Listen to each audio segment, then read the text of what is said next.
Olá, muito boa noite. Está começando o Terra Viva DBO na TV desta terça-feira, 30 de maio. Eu sou o João Nogueira e a partir de agora vamos acompanhar as principais notícias do dia na pecuária de corte e de leite aqui no país. Vamos agora com a conversa com a analista, que traz hoje uma análise do pessoal da Scott Consultoria sobre o mercado de reposição no mês de maio. Acompanhe!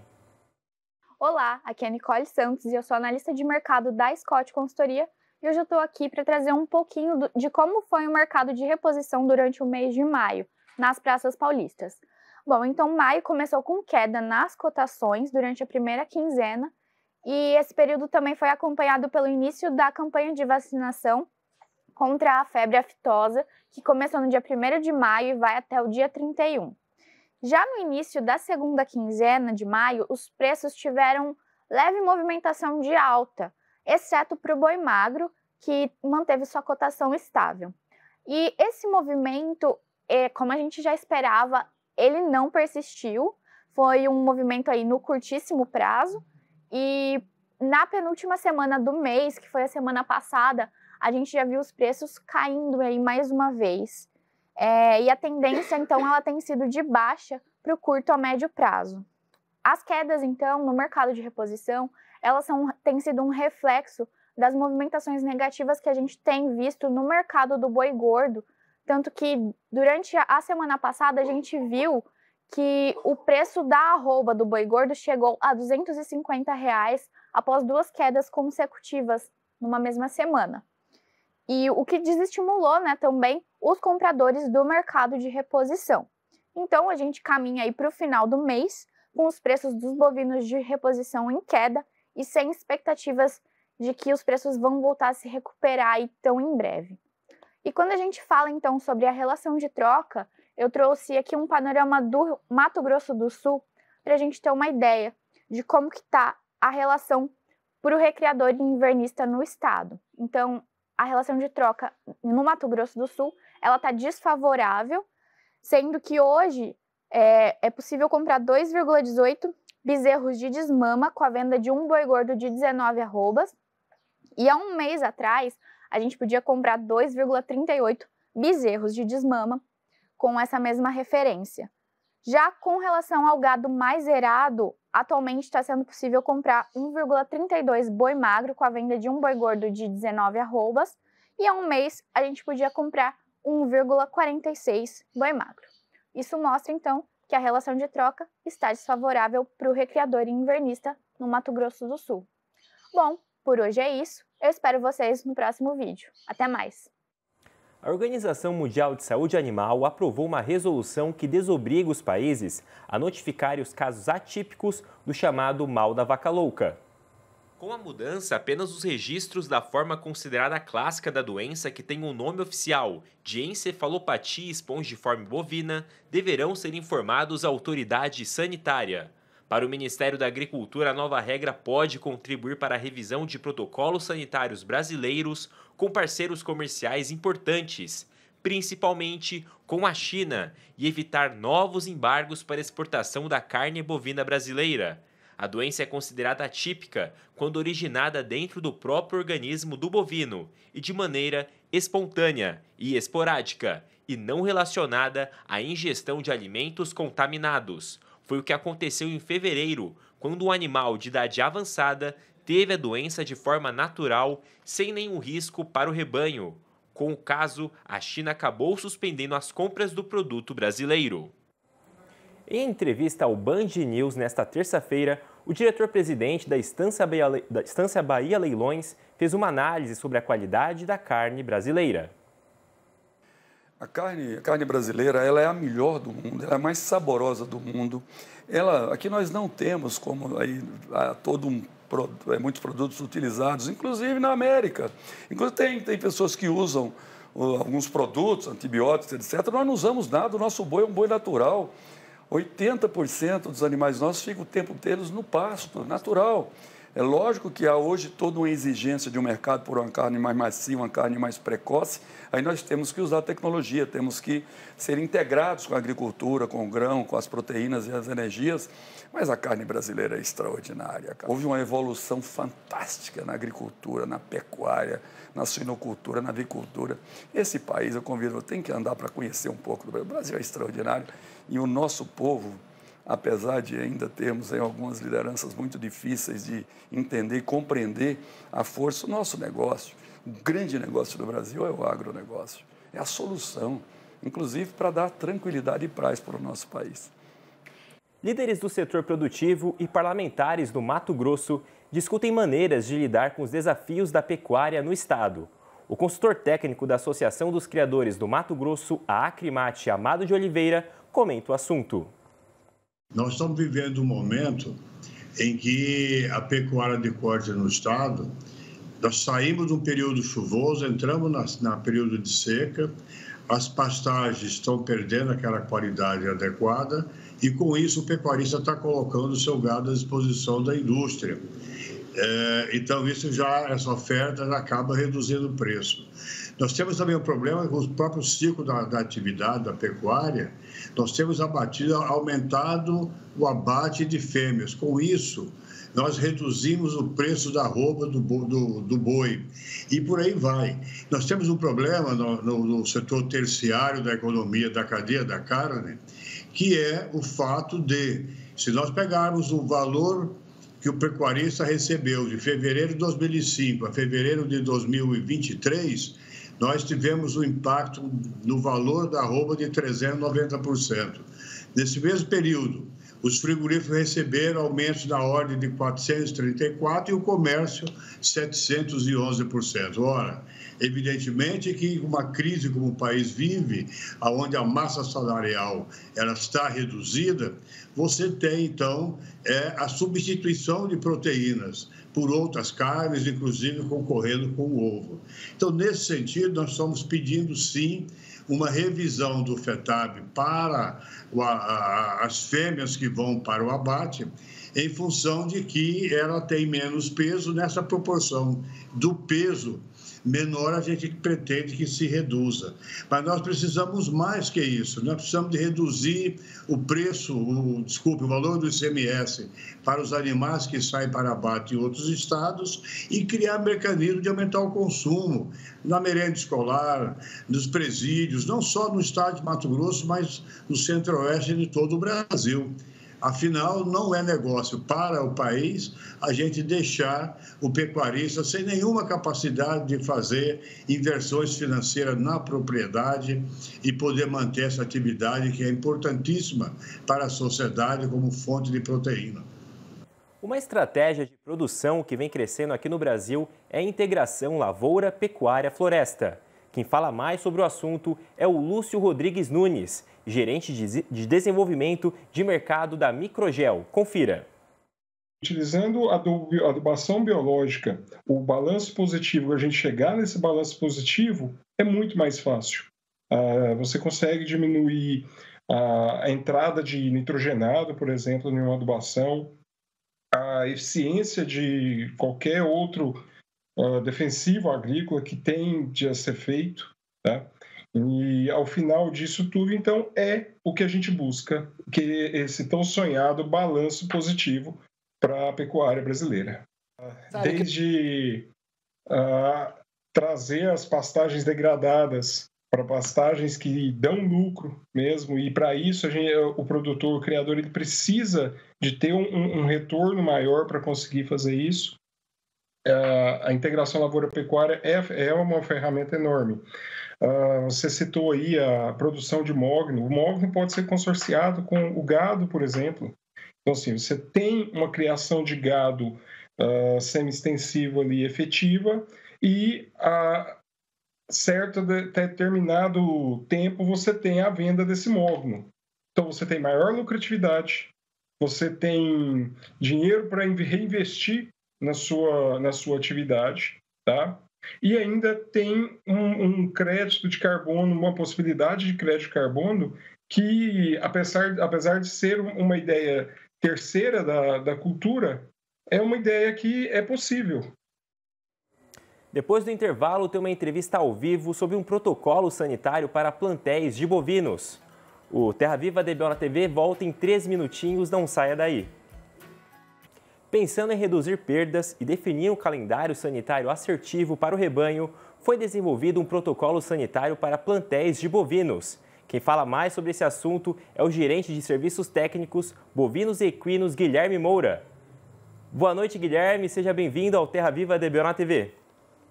Boa noite, João. Boa noite a todo mundo que está nos assistindo.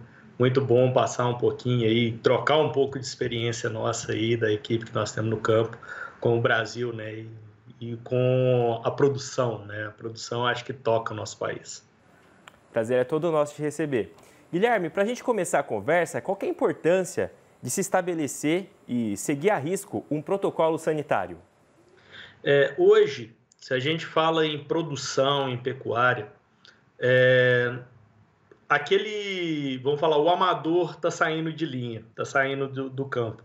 E está ficando aquelas pessoas especializadas, aquele produtor que olha número, que olha lucro. Então, você com um protocolo sanitário bem desenhado, com aquele protocolo que vai trazer resultado para dentro da fazenda, bem pensado por um técnico, um veterinário, um zootecnista, né? A gente consegue mensurar o que vai ser gasto durante o ano dentro da propriedade, né? Com sanidade, pensando que o investimento em sanidade, ele gira em torno de 3% dos gastos dentro de uma propriedade, seja de corte ou de leite. De leite aumenta um pouquinho, né? E aí, com isso, você consegue programar o ano todo, programar compras, com isso você consegue condições favoráveis, né? E você acaba tendo uma economia dentro vamos falar, das compras, né? E um retorno melhor ali no final do ano, no final da safra, pensando num protocolo bem desenhado para aquela propriedade e pensando no lucro que aquele animal vai trazer para essa propriedade. E o que o produtor deve levar em conta na hora de implantar um protocolo sanitário na propriedade? Hoje nós temos que pensar o seguinte, né? Não existe receita de bolo. Nós estamos num país continental. Nós temos um Rio Grande do Sul que passou por uma seca muito grande no início do ano e agora está debaixo de chuva com frio, né? E nós temos um Maranhão, por exemplo, que passou de fevereiro até agora, semana passada, com uma incidência de chuva até maior do que era esperado, né? Então, isso tudo influencia a escolha do protocolo sanitário adequado para essas propriedades. Outro ponto, qual categoria animal que eu estou trabalhando? É uma vacada de cria? São animais de recria? São animais de terminação? É um gado de leite? É um gado de corte? Isso tudo também tem que ser levado em consideração na hora de escolher um calendário sanitário, um programa sanitário para a sua propriedade.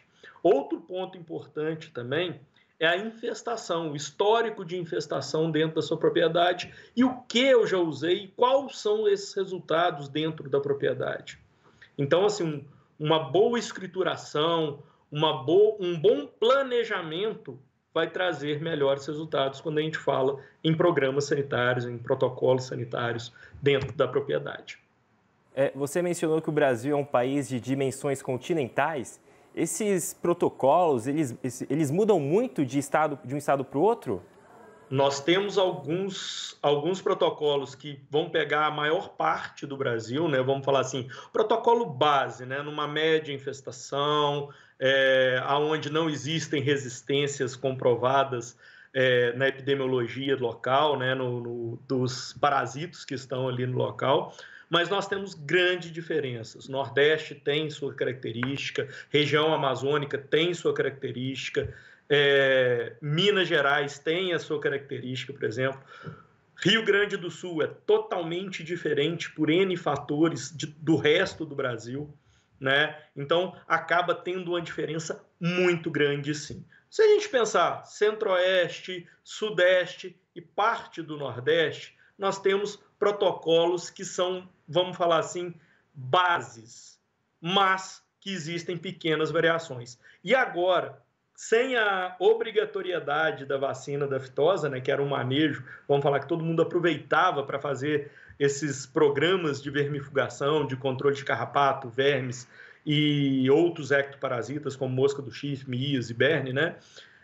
Você tem uma flexibilidade adequando melhor para cada estado. Agora o pecuarista vai poder contar com um novo protocolo sanitário para plantéis de bovinos. Quais os principais objetivos desse serviço? Primeiro, o que é que nós pensamos, né? Não existe receita de bolo. A gente começa por aí. Eu acho que se eu chegar e falar, ó, eu vou ter que fazer um protocolo em tal data, com tal produto, e espalhar isso para o Brasil inteiro, eu tenho grande chance de falhar em algumas regiões. Então, o que é que nós pensamos? A gente, o corpo técnico, tanto de cada estado, de cada região, né, junto comigo, junto com o pessoal de marketing, né, o Antônio Coutinho, o Evandro, a gente trabalhou para ver qual que seria o melhor protocolo dentro dos nossos clientes. Primeiro, nós fizemos um estudo interno, né, dentro dos nossos clientes, qual que seria o melhor protocolo para cada estado. A partir daí, nós pensamos em recria, cria, engorda no gado de corte, né? Protocolos de entrada para confinamento, protocolos de entrada para recria. E no gado de leite, animais em lactação, animais no período seco e animais pré-produção. Então, a gente pensou, cada região, a gente pensou num protocolo base. A partir desse protocolo base, nós temos algumas fazendas que nossa equipe de campo faz o acompanhamento com o OPG, com conversas com a liderança dessas propriedades, com formadores de opinião, para desenhar o melhor calendário dentro daquela fazenda. Então, nós temos o protocolo base para aquele estado, que aí se trabalha em lojas, se trabalha com vendedores de campo e tal, né, no geral, e nós temos aquelas fazendas onde um técnico nosso faz a visita. Nós temos um programa, que é o Sanivet VTQ, que é um programa, um software no tablet, né? E aonde que o nosso técnico, junto com a liderança daquela propriedade, desenha o melhor calendário sanitário para aquela propriedade. Pensando em ecto e endoparasitas, terapêuticos. A gente sabe que existem algumas doenças sazonais, né? Então, na época de frio, a gente sabe que vai aumentar essa incidência de mastite no gado de leite, incidência de doença respiratória em gado de corte também, né? Em gado de leite também, mas em gado de corte. Na época de chuva, a gente sabe também que vai ter um aumento da mastite no gado de leite, vai ter aumento do problema de casco, né? Aumenta a diarreia também. Entendi. Então, a gente acaba também fazendo esse programa através de índices da fazenda ou índices, vamos falar, média nacional. A gente consegue ver o que ele vai ter que gastar. E também, aí já não entra com a parte financeira aí, que a gente não trabalha com biológicos. Mas a gente orienta o nosso pecuarista que a gente está com contato mais no dia a dia, para também as vacinas importantes durante aquele período. Então, a gente acaba seguindo esse protocolo todo dentro do manejo, tanto um manejo sanitário como um manejo também reprodutivo, para saber, eu vou ter uma estação de monta, que hora que eu preciso fazer um andrológico, que hora que eu preciso fazer a estação de monta, que hora que é o desmame, né? Perfeito, então, a gente Guilherme acompanha isso tudo. Muito obrigado, viu, Guilherme? Obrigado pelas informações. O DBO está sempre aberto para você. Obrigado, eu agradeço a oportunidade. Precisando da gente, nós estamos, a nossa equipe Vetoquinol está espalhada no Brasil à disposição do pecuarista. E depois do intervalo tem o balanço do dia no mercado do boi gordo. Como ficaram as cotações das principais praças boiadeiras, você confere já aqui no Terra Viva DBO na TV.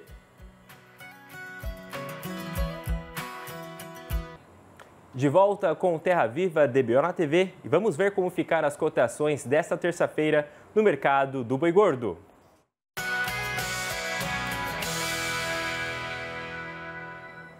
Foram apuradas mudanças em 17 das 32 praças boiadeiras pesquisadas. Todas foram quedas. Começamos a lista pelo estado de Minas Gerais. Na capital Belo Horizonte, a vaca caiu para R$ 185. No sul do estado, o boi sai por R$ 212 no prazo de 30 dias e já descontada a parte do fundo rural. Já a vaca sai por R$ 194. Na região sul de Goiás, o boi escorregou e não está valendo mais do que R$ 216,50. Já a vaca está sendo trabalhada a R$ 197. Os preços despencaram foi no Mato Grosso do Sul. No município de Dourados, o macho agora vale R$ 236,50. Na mesma região, a vaca está saindo por R$ 218,50. Em Três Lagoas, o boi sai por R$ 226,50. Vamos agora para a região oeste do Rio Grande do Sul, onde o preço do boi caiu para R$ 8,85 o quilo vivo, ou R$ 265,50, e o da vaca para R$ 7,90, ou R$ 237. No município de Pelotas, também no estado, o boi está custando R$ 9,05 o preço do quilo vivo, ou R$ 285. Já a vaca foi para R$ 8,20, ou R$ 246. Vamos agora para o sul da Bahia, onde o boi despencou para R$ 207 e a vaca para R$ 197. No estado do Mato Grosso, tanto na região norte quanto no sudoeste, o boi escorregou para R$ 216,50. Já no norte, a vaca está saindo por R$ 192 e no sudoeste por R$ 202. No sudeste do estado também houve queda nos preços. Por lá, o boi vale R$ 212 e a vaca R$ 187. Vamos agora para Marabá, município do Pará. O boi caiu para R$ 197 por lá. Já em Paragominas, também no Pará, quem caiu foi a vaca, que agora custa R$ 207. Na região sudeste de Rondônia, o preço da vaca despencou para R$ 187. Mais quedas no Tocantins. No sul do estado, o boi foi para R$ 202 e a vaca para R$ 184. Já na região norte do estado, a vaca não vale mais do que R$ 175,50. Nós concluímos nossa viagem pelo país no Rio de Janeiro, onde o boi está sendo negociado a R$ 212 e a vaca por R$ 187. E o Terra Viva DBO de hoje fica por aqui. Agradeço a sua companhia e audiência. Até amanhã.